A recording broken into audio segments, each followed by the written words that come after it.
Baghdad, the United States has conducted an escalating campaign of deadly airstrikes against the extremists of the Islamic State for more than a month.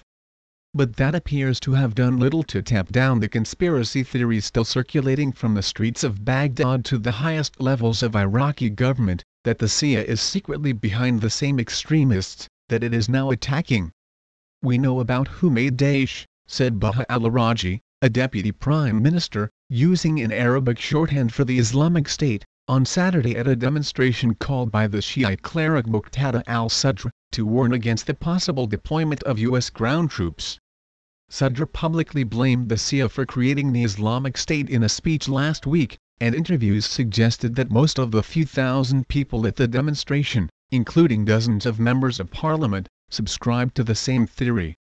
Sadr is considered close to Iran, and the theory is popular there as well. When an American journalist asked Araji to clarify if he blamed the Shia for the Islamic State, he retreated, "I don't know. I am one of the poor people," he said, speaking fluent English and quickly stepping back toward the open door of a chauffeur-driven SUV. "But we fear very much. Thank you." The prevalence of the theory in the streets underscored the deep suspicions of the U.S. military's return to Iraq more than a decade after its invasion, in 2003. The casual endorsement by a senior official, though, was also a pointed reminder that the new Iraqi government may be an awkward partner for the U.S.-led campaign to drive out the extremists. The Islamic State has conquered many of the predominantly Sunni Muslim provinces in Iraq's northeast, aided by the alienation of many residents to the Shiite-dominated government of the former Prime Minister, Nouri al-Maliki. President Barack Obama has insisted repeatedly that U.S. military action against the Islamic State depended on the installation of a more inclusive government in Baghdad, but he moved ahead before it was complete. The parliament has not yet confirmed nominees for the crucial posts of interior or defense ministers, in part because of discord between Sunni and Shiite factions, and the Iraqi news media has reported that it may be more than a month before the posts are filled. The demonstration Saturday was the latest in a series of signals from Shiite leaders or militias, especially those considered close to Iran, warning the United States not to put its soldiers back on the ground. Obama has pledged not to send combat troops, but he seems to have convinced few Iraqis. "We don't trust him," said Rod Hatem, 40. Haider al-Assadi, 40, agreed.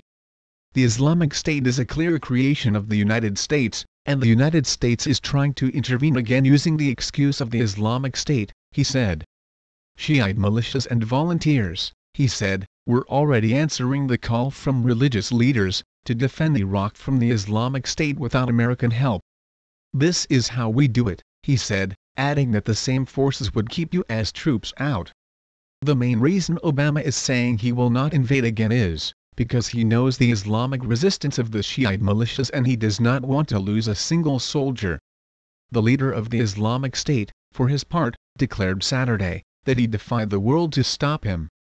The conspiracies of Jews, Christians, Shiites and all the tyrannical regimes in the Muslim countries have been powerless to make the Islamic State deviate from its path, the leader, Abu Bakr al-Baghdadi, declared in an audio recording released over the Internet, using derogatory terms from early Islamic history to refer to Christians and Shiites.